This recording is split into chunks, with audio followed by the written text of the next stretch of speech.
Hi guys, you're listening to the Cask Culture podcast with Lee Robinson, aka Whiskey with Lee. You tell us a wee bit about your background. I know we touched on it briefly, but hmm like you've been distilling, blending for about 10 years.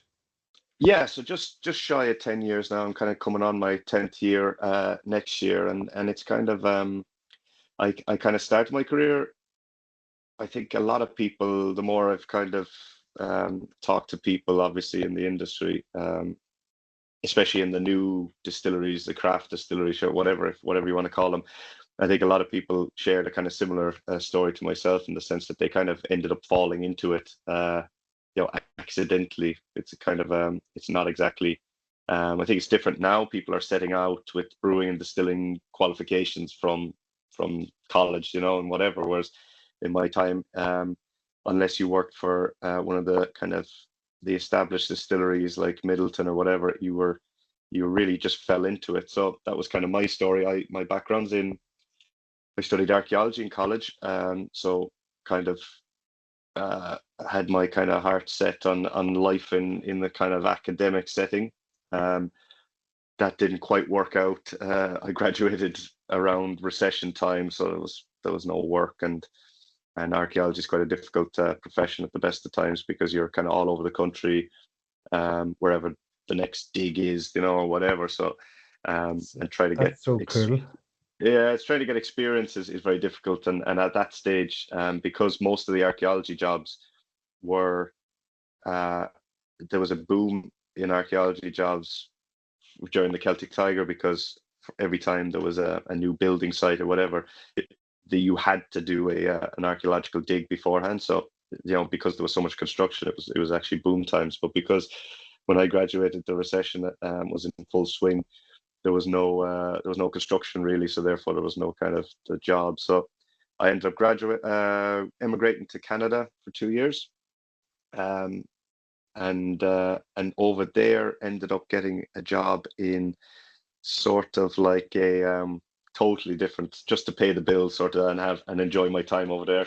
It was kind of like an office job, um, and when I came back home, then um, I fell into kind of banking because the experience I had over in Canada, the only job I could get back in Ireland with that kind of experience was a banking job, and so kind of I did that for a year and a half, I'd say, and hated it. I realized office jobs aren't really for me. So See, that would be I my worst nightmare.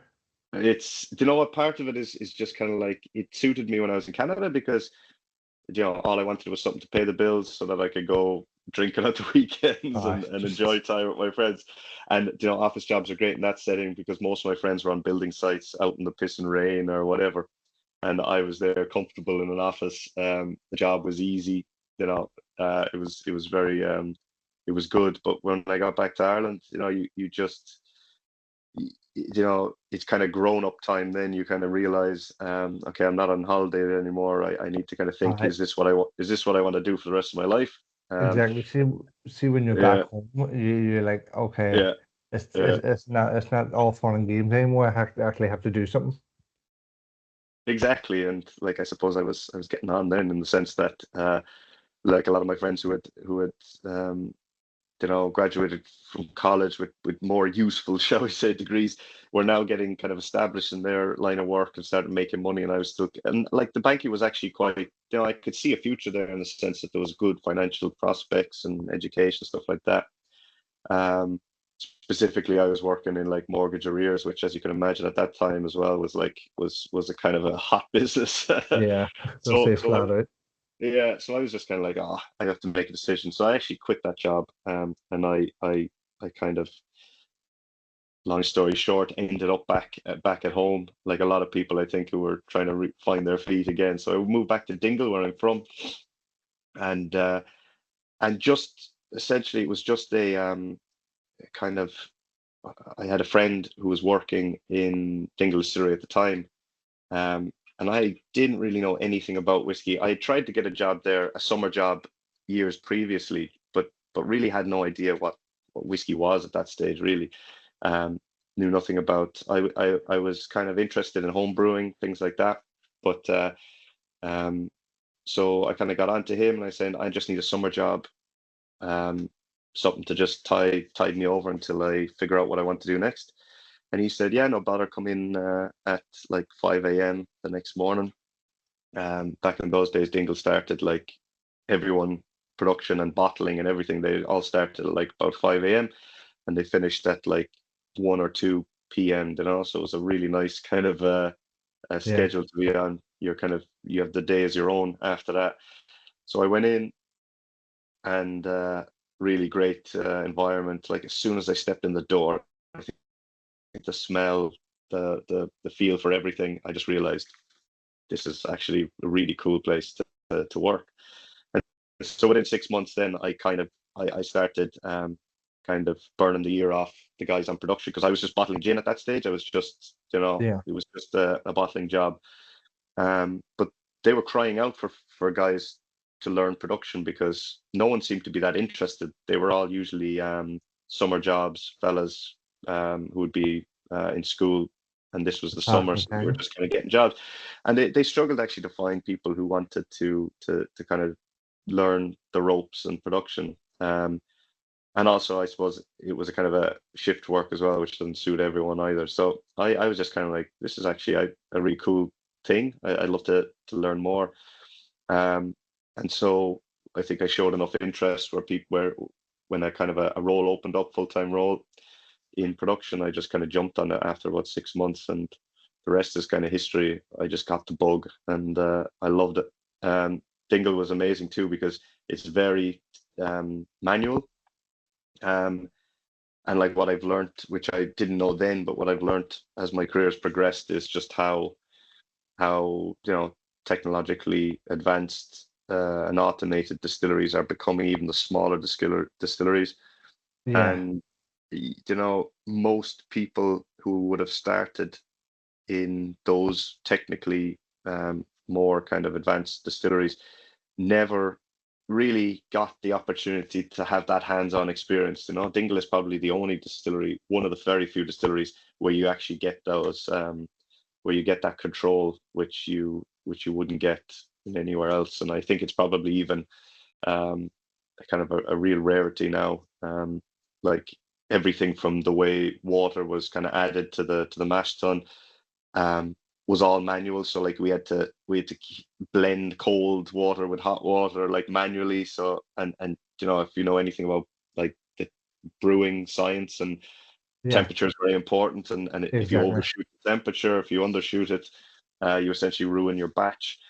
So it was a real skill in that, and really enjoyed that. It was very physically demanding too because you had to jump into the mash tun to dig it out.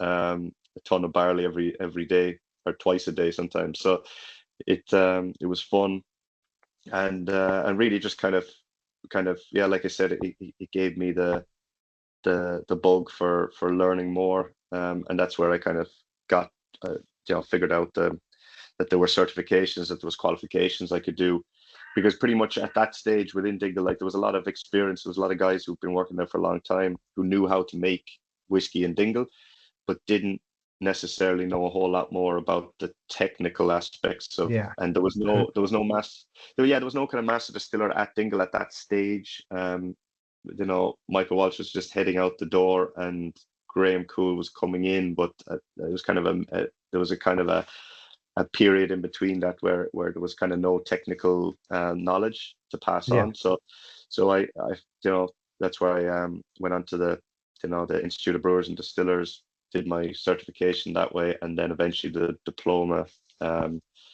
And by that stage, by the time I'd finished the diploma, I'd moved on to Killarney, and then finally Clonakilty at the end. So it's kind of Yeah. it Because was as you say, there's uh, there's so many people these days that never got that sort of straight in mm, on the job, hands-on experience yeah, to learn the craft that way. There's a lot more of, okay, well, here's a foundation hmm, degree, here's your general yeah, certification, and here's all the technical things. But then, you know yeah, yourself, they could be sent into the distillery and stand there yeah, yeah. looking around, not knowing what to do because Well, it's that's the all on thing. paper.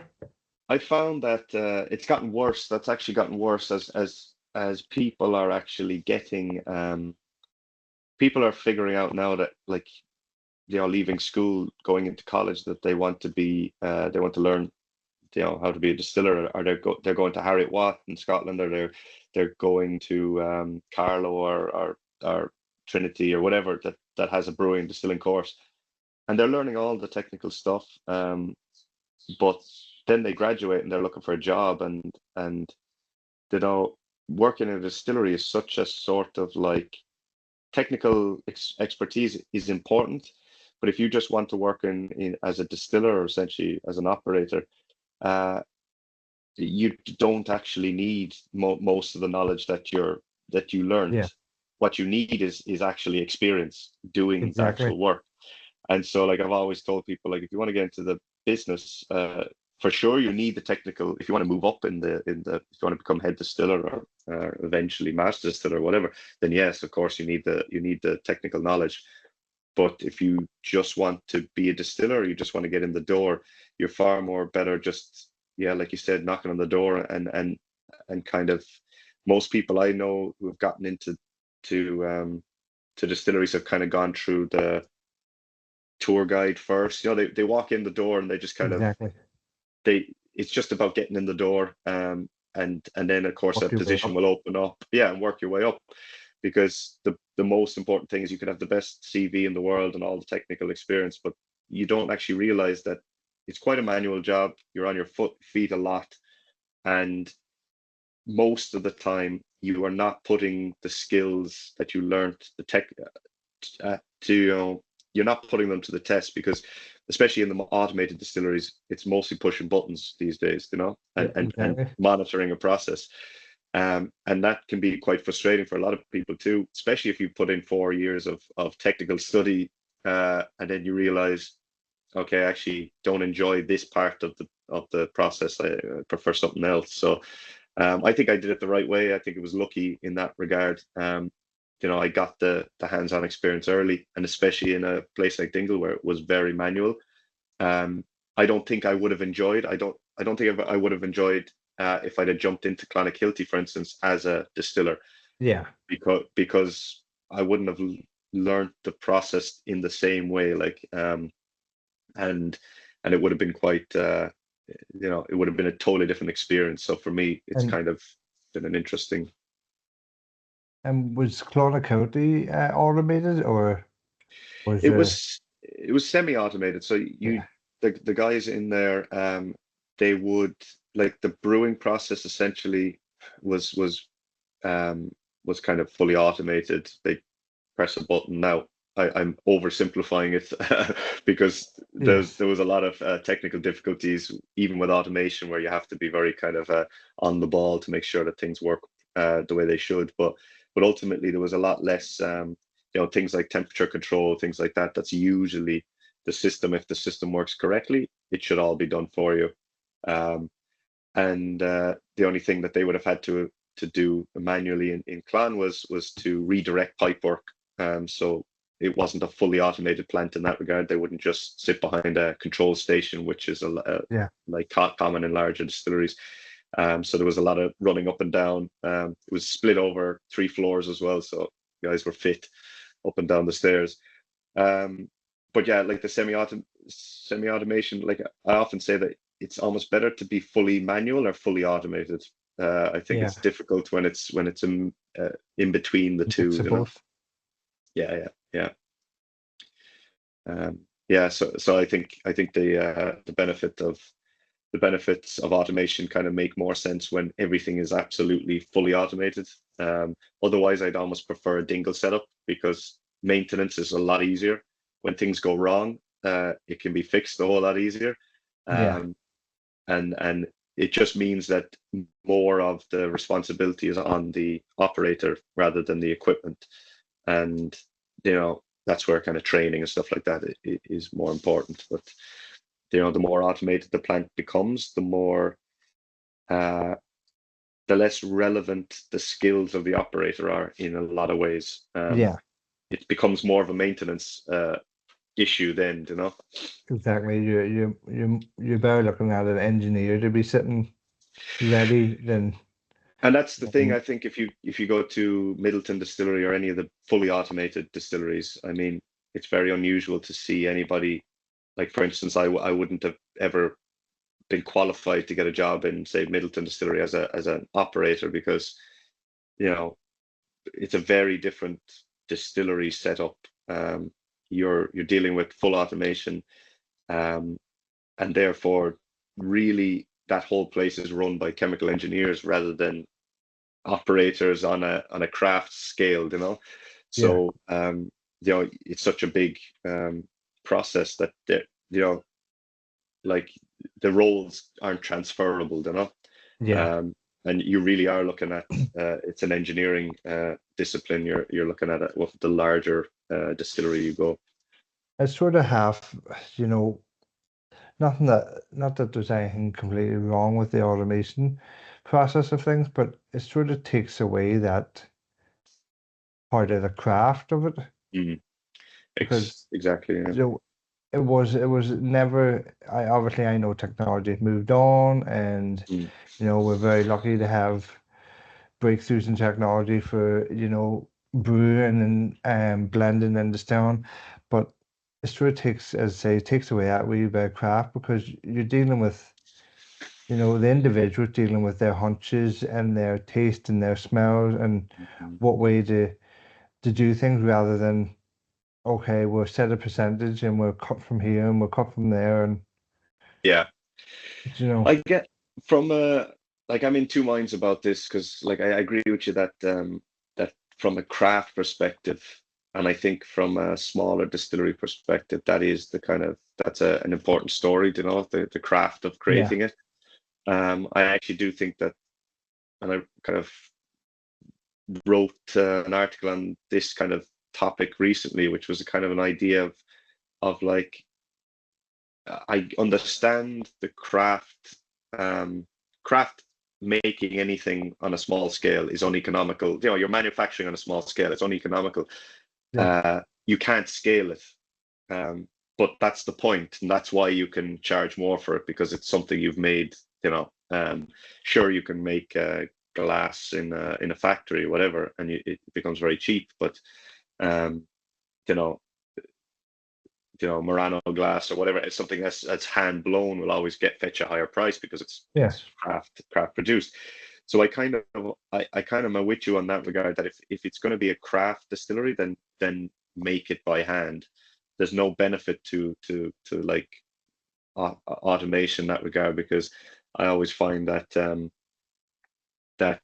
it's a kind of a situation where you're either a manufacturing facility like Middleton, where it's all about scale. Now, it doesn't mean yeah, that quality isn't fantastic or whatever, but the whole process is optimized for like repeatability and quality and everything like that. exactly. Whereas Mm, on a smaller scale, people can almost like they're buying the brand because of the little quirks and the little the little exactly. differences that make you different. The problem with that, I find, though, is, and the other part to me, the kind of the the blender in me is always looking for consistency. So, like, if you do come across something that you really like, um, you want to be able to repeat it.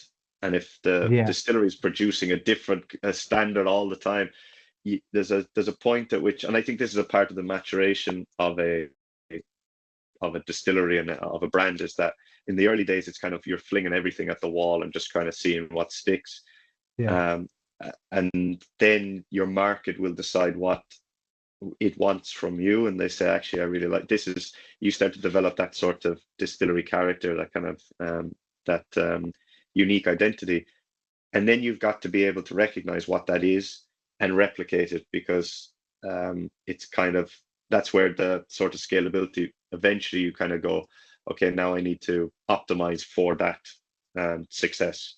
um, yeah, and of course, like, so I say, I think that there's a thing with craft, and this is where kind of manufacturing becomes a like kind of a science in that regard, in that I don't really think the more successful a craft establishment becomes, the more it kind of has to function like a manufacturing facility, and ultimately lose what it is that made it a craft in the first place. Yeah, because Um, it has to be consistent yeah, across the exactly. products. It can't, it is great that we do have craft distilleries, and you can pick up one bottle and try it. But then, Mm, as you say, if you go back for another and you go, yeah, oh, that was yeah, slightly different, yeah. the It's consistency is not there. yeah, it's one of my most frustrating kind of things that I found as well. You know, the lack of consistency. Like if you're selling a core product, it should be consistent. And I think that there's an over-reliance within the craft space on single casks and batch to batch differences, which is fine. But I think we're kind of moving into now, like we're definitely in this stage now in the industry. People are returning to reliable. When people have 60 Yeah. euro to spend on a whiskey, they want to know it'll get them what they want. There's very little money around anymore for experimentation or collecting random bottles that you don't But see, know. just as you are saying that, that's where a certain distillery, probably. I could probably just say you know where I'm going to go with this is Mm-hmm. Waterford. Mm-hmm. Yeah, yeah, Is there was no core range. It was a yeah, lot of experimental yeah. bits and pieces, which is is good in a way, but without the core product with consistency, Mm-hmm. how can someone rely on the brand to say, okay, well, I picked up this one and oh, I absolutely loved it, picked up the next one, I hated Mm-hmm. it. Mm-hmm. There's no core product that you Yeah, can pick up with consistency over and over again. yeah. And I think that the problem with Waterford too is like it was a nice idea, but there was like it was trying to do too much. I often think that like if it's about terroir, then the cask it can't be about terroir and the cask at the same time. So like Yeah, it's one or the if other. it's about the grain, then you need to essentially strip it back and pick a cask type that's the same for every batch, and therefore people can taste what the grain is like. So you see, it works for wine. It doesn't really work for whiskey because most of the flavor that's added afterwards, will largely sort of kind of remove any Dictate. of the nuance that you get from any sort of terroir. But even as a marketing story, I mean, like I think the problem is that people get overwhelmed when there's too many options as well. If a distillery is releasing a different SKU every week, Yeah, or a different product every week, people get a little bit, especially the whiskey community, and at that stage, like who they want to kind of a clear idea that if they're buying something, it's either collectible, or shall we say, and it's not going to be another. Like if the batches are genuine batch to batch, then it's kind of that there's not a million of them, because then it kind of just it dilutes your sort of interest, shall we say, if something yeah, is coming out every exactly. week. So either go a core range that's constantly available, or go one-off batches that are more kind of exclusive and more rare, because at least that way people can know, like a Middleton Very Rare, whatever, that's released every year. It's just one thing. People understand what it is, and it's a sort of a collectible type product. Exactly. Um, and so, like, yeah, when you do try to do too much with a brand, people get, people get confused. Is it about terroir? Is it about the cask? Is it about this, that, or the other?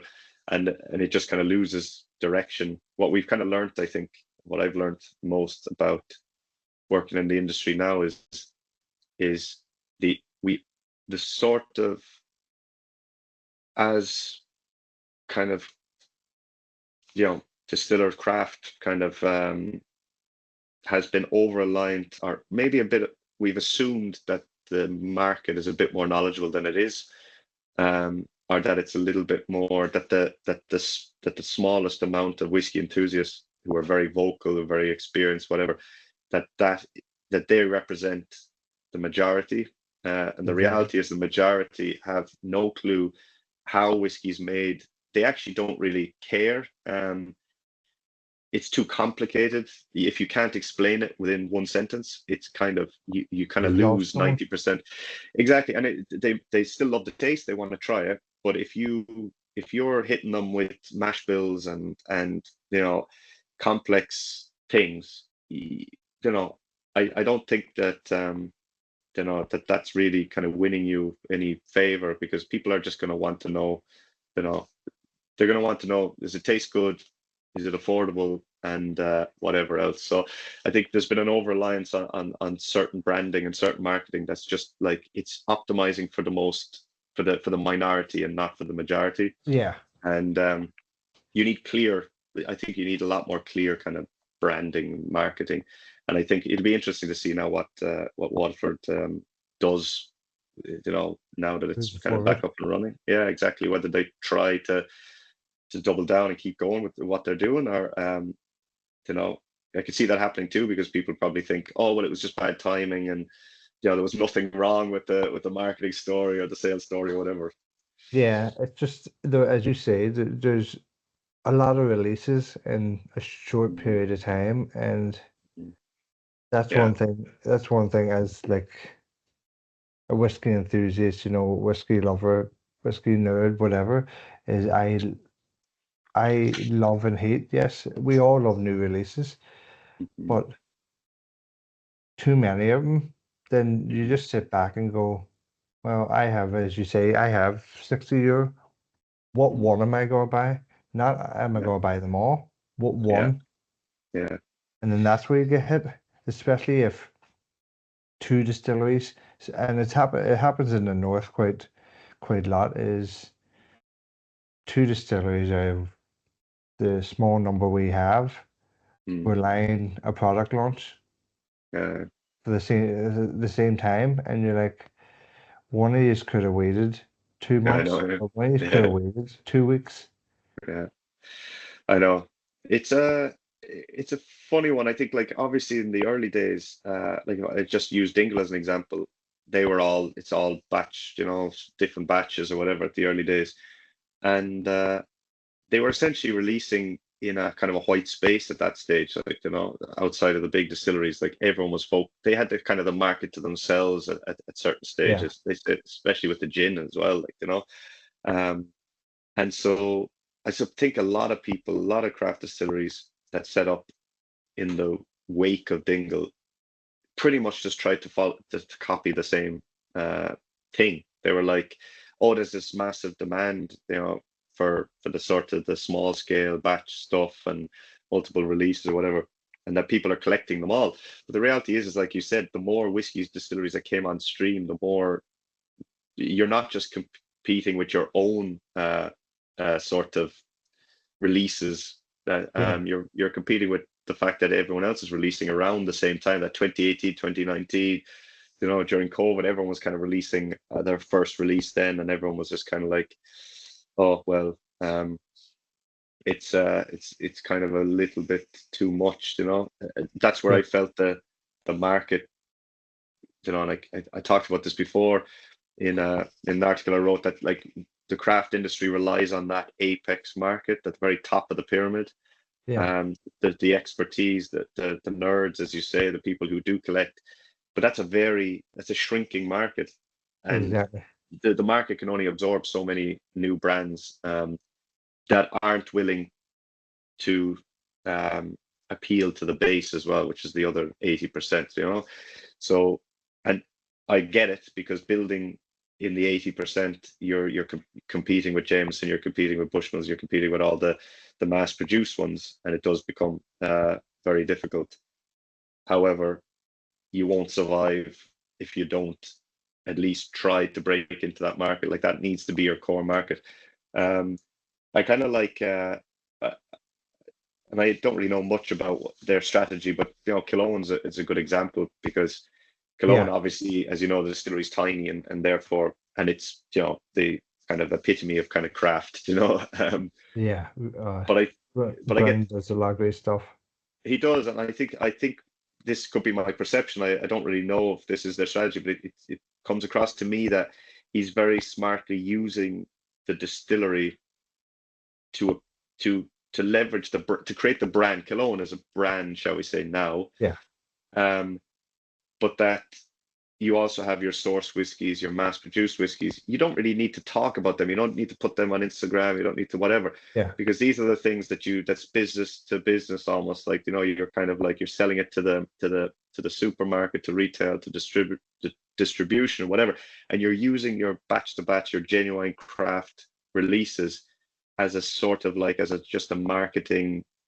I would imagine that a business, like any business, couldn't survive on that alone. You need to be bringing in the mass produced stuff, and these are two very different beasts, and so Yeah. therefore, focusing obviously online on Instagram on the thing that makes you unique, the distillery, the fact that it's a craft enterprise, and then leveraging that to create like a valuable brand that then drives the mass production stuff in the background is like, now I could be wrong, this could be not part of the strategy whatsoever, but like you can't scale the craft, so therefore don't try, keep it as a one-off really special thing, but you got to be building something at the on the to satisfy the mass market, and unfortunately that means price. It's price driven. You really need to drop the price, Yeah. and you can't do that by making it yourself. You have to source it. You have to do whatever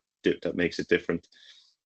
And so Exactly. like I think that's where I feel like some brands are doing it well, and other brands are still kind of struggling in the craft space, still trying to somehow make a craft uh, you know work, on a bigger scale, and I think you kind of you struggle big time with that.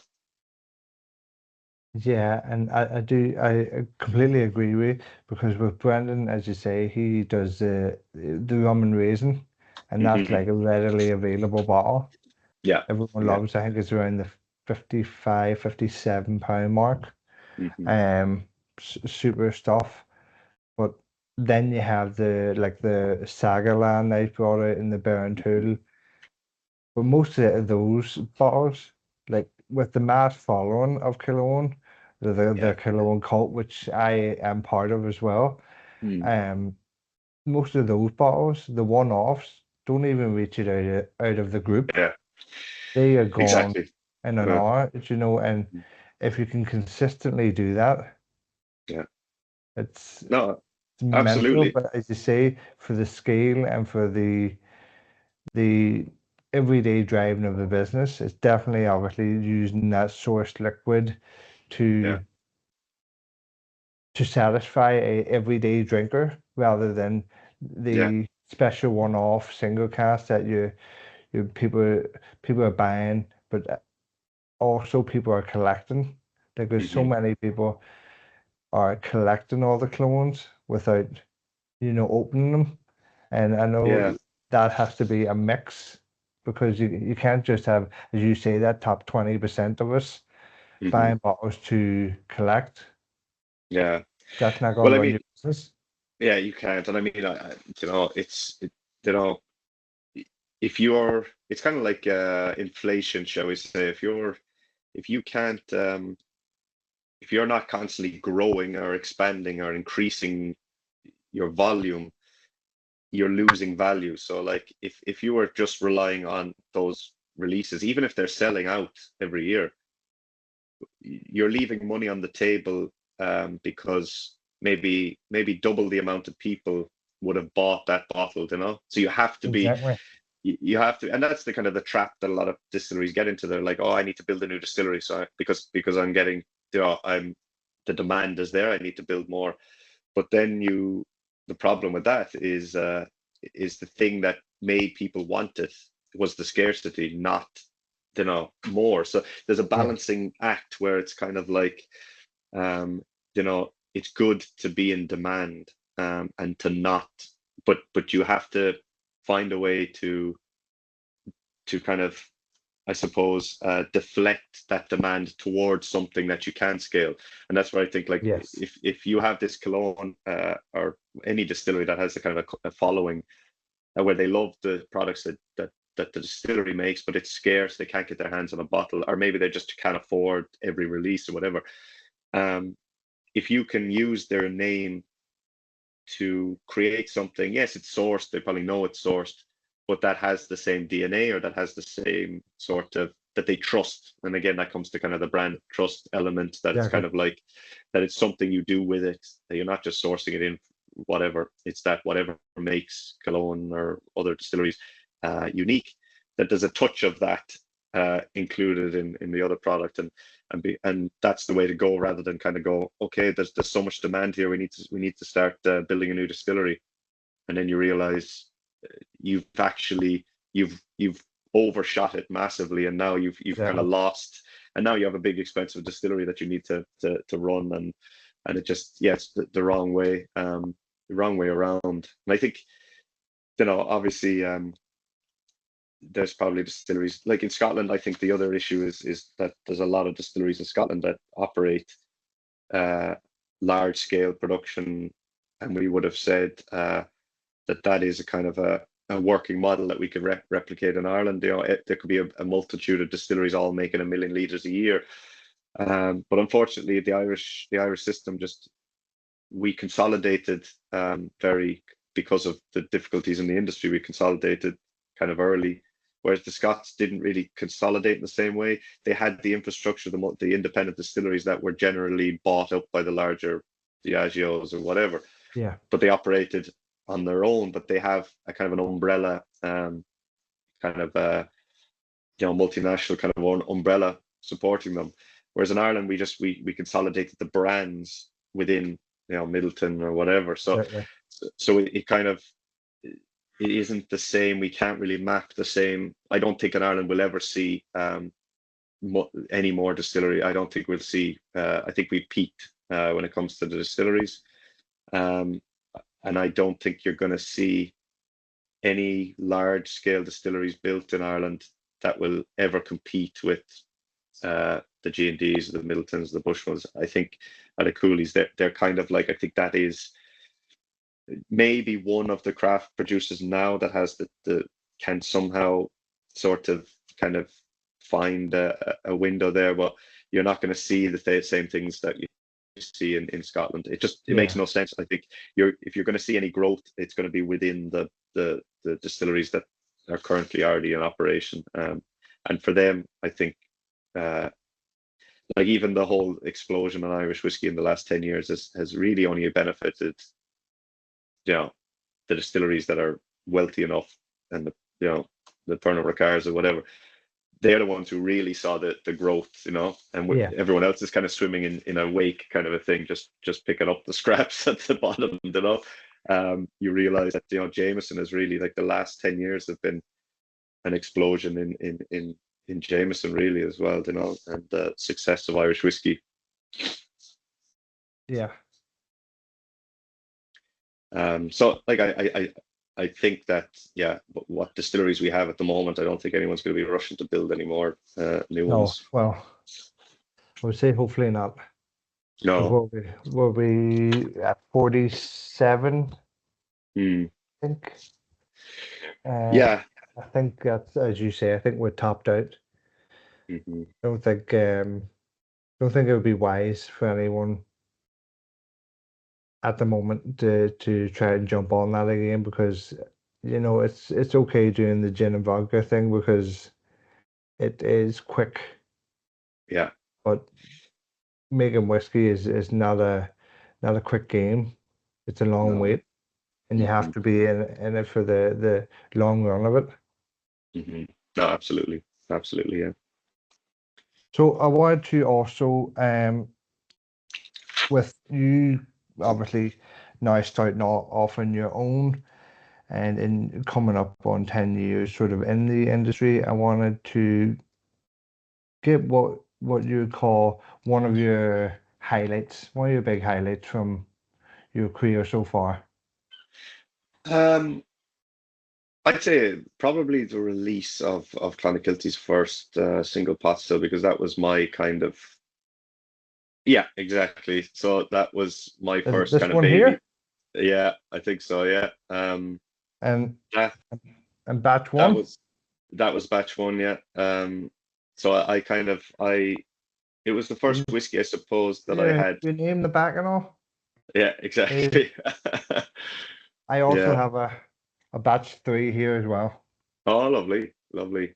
Yeah. Yeah, no, the batch one was a kind of uh again something that I'm very proud of because even though I wasn't at the distillery when the first liquid was laid down, shall we say, when I that product, especially from like a blending perspective, was didn't really exist before me. So I had the full control over what cast finish to put it in, what direction to take it. And when I arrived in Clonakilty, I think the liquid was it was just turning 3 at that stage, maybe not quite. And so we ended up releasing uh, that particular product. It was meant to be at least a 5-year-old, and I was going to use all 5-year-old liquid, but it turned out that actually the 4-year-old was actually tasting better than the 5-year-old. So it's a kind of a blend of 5 and 4-year-old whiskey. So Yeah. I was really happy with it. And obviously, it's just when you're in the whiskey industry, especially when you're early in your career, it's such a slow process.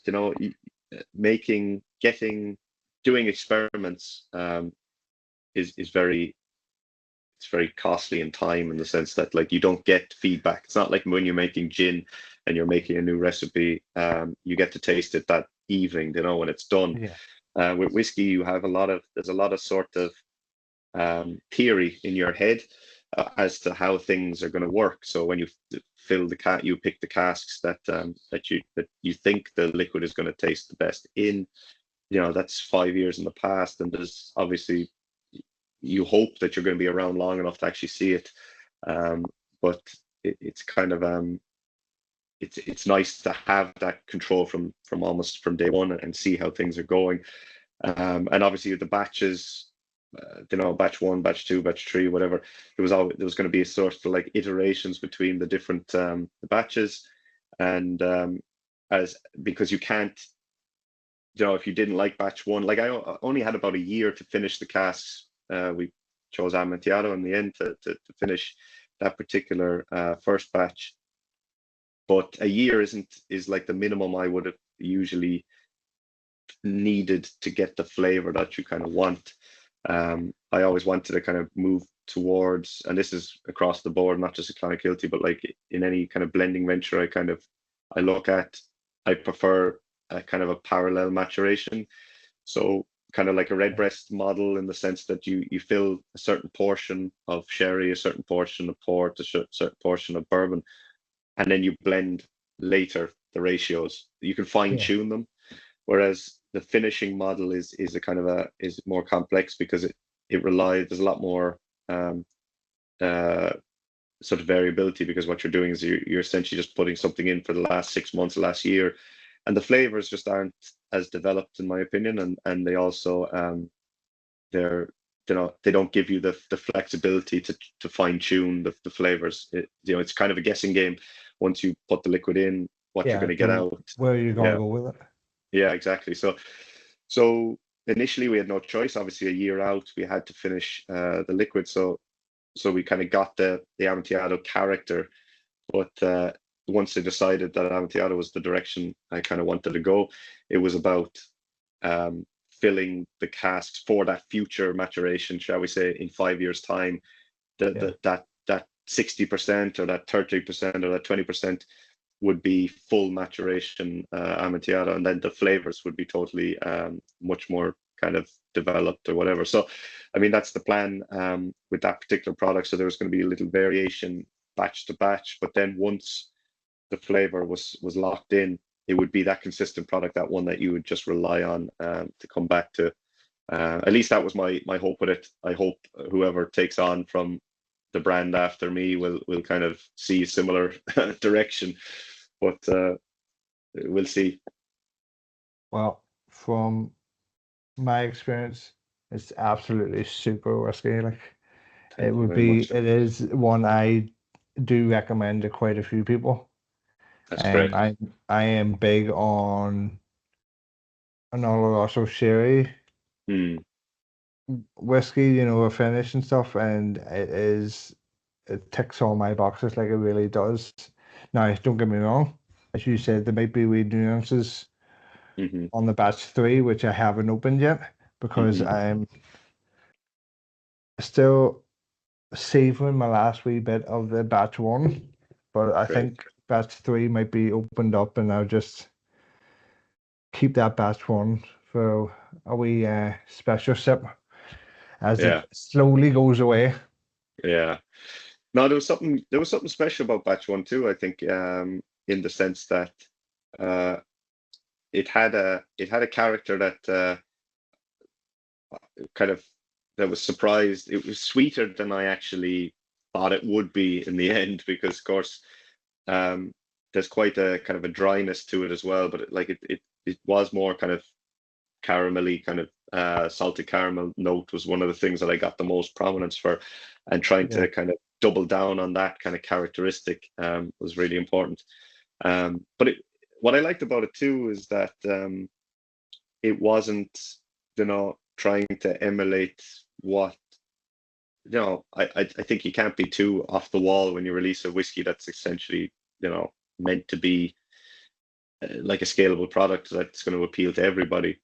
Um, but you kind of yeah, also have to understand that the whiskey industry, especially for this particular product, you know, people who drink single pot still, who know what single pot still are, they're looking for certain things. I think in Ireland as well, the, we don't really lean too heavily on the idea of like distillery character or unique, the taste profile that makes a distillery unique.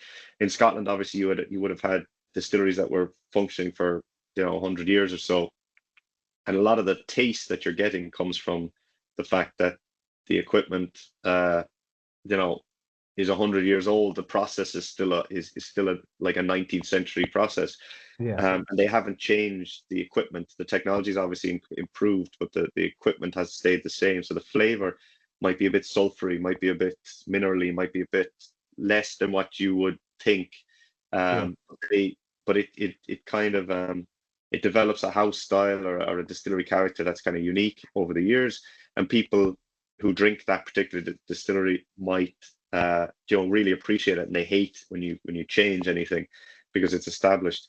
And I kind of would love the idea of that in Ireland too, where people are brave enough, where brands are brave enough to actually say this, because everyone's just trying to make sweet whiskey nowadays. I just find that is just, it appeals to everyone. If people are drinking whiskey, especially at the entry point, they want it to be sweet because that kind of offsets some of the alcohol burn, and it's a bit more approachable.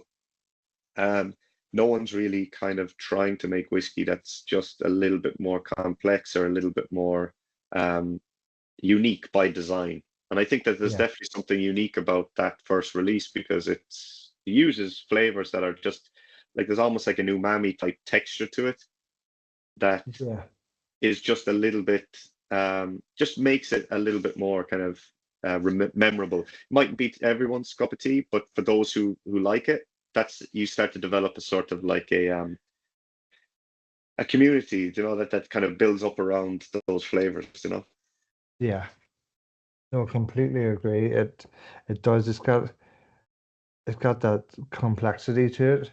Mm, Yes, don't get me wrong. There's a bit of sweetness in there. mm, I do find it has that.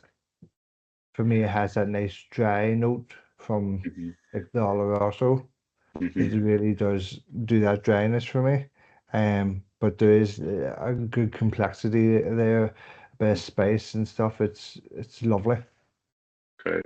Yeah, no, I was very happy with it. Like, obviously, I was always comparing it to other things, and I remember when I was first developing it, it was a bit frustrating because you're obviously always comparing any whiskey to the best whiskey you've ever tasted. That's just the way everyone, especially when you're making it, you have in your head how you want it to be, and then you realize, it's, how you want it versus how it is. And when you're dealing with maturing whiskey, especially youthful whiskey, 4 or 5 years old, you're tackling something you can't fake the age. There's certain tricks you can do to kind of blend in and kind of tone down the immaturity. But you can't. There's no kind of work around the youthfulness. So you just kind of have to accept it is where it is, and just kind of have a sight on where you intend it to be in the next 2 to 3 years. And I think I was very happy. The feedback was very good at that age. 4 or 5 year old is good. Yeah. I think it'll really start to shine, I think, in the next 2 to 3 years, when it starts to hit the 7 or 8 year mark, which I think was where I kind of envisaged it to be the kind of the point that it would reach its kind of peak. Yeah, well, it's definitely on a promising road from the first product, because as I say, it is one of my go-tos. Like So, there's a few, but that's definitely a go-to. And I actually ordered it. I'd ordered it direct from yourself. Well, from Clonaclotty, because the time no one stocked it up here. oh So yeah, okay, so because I got it, I think it was 2 years ago. yeah. Yeah, so I got it, and no one stocked it. So there was a couple of bottles I had to order direct, and Okay. that was one of them. And it's been brilliant ever since. And I actually had Paddy up to do a tasting Oh yeah, for myself excellent. in February there. So that Okay. was Clonaclotty's first tasting in the north. Oh yeah. No, it's a great. You have Belfast Whiskey Week, stuff like that as well. Like it's great to see. It makes perfect sense. I mean, Northern Ireland is one of the homes of Irish whiskey. Is I consider Cork and obviously Dublin, but it nowadays it seems to be the two ends Cork of and the country Belfast. that seem to be, yeah, exactly, that seem to be Yeah. the shining lights in the future. Well, like when I had, I'd say in February there, I had Paddy up to do a tasting for us, and it was obviously a first for Clonaclotty in the north, but it was everything from the brand was a big hit. Everyone had an absolute ball, absolutely loved the pasta, and I'm I'm near sure he sold a good few bottles on the night. Like it was, people couldn't get over it. No, in fairness, Clan's a great. It's a great. It was a great. I really enjoyed my time there. It was a great. They gave me a massive opportunity. They gave me a massive, uh, you know, vote of confidence to someone who was kind of unproven at that stage. Yeah, Like I had most of the blending work I had done in the past, was kind of like essentially my. I had the theory. I had I had a load of confidence in the sense that I felt. I felt confident in my own abilities and my ability to do what I needed to do. But you need someone to take that chance on you and to kind of definitely. go, okay, here you go, prove yourself. And I really did get a blank slate that I could just do what I wanted with that particular release. And so I'll always be very grateful for that. And I think of all the, I think it was the perfect distillery for me. I think I've been very lucky in my career to have landed in the distilleries that I needed to be at that particular time. So Yeah, Dingle was all about the foundation, and for that purpose, it gave me that foundation. Killarney, there, even though unfortunately the distillery never got up and running, what Killarney taught me was, it was a crash course in distillery management, in the sense that it wasn't a functional distillery, but it was in the planning phase and it was in the construction phase. And so you get to see how everything is coming together. You see all the mistakes, you see all the problems. yeah. You're thinking ahead. You're modeling the financials. You're modeling the volumes. You're Gives you that trying to, oversight. yeah, exactly. And so when I walked into Clon, I had that foundation, even though I hadn't ever gotten my hands on the kind of like a working distillery, shall we say. At that stage, it was the perfect environment because the distillery in Clonakilty was already operational, so they were already. I didn't have any of the headaches that I had in Killarney regarding the Exactly. the the commissioning or the construction of the distillery.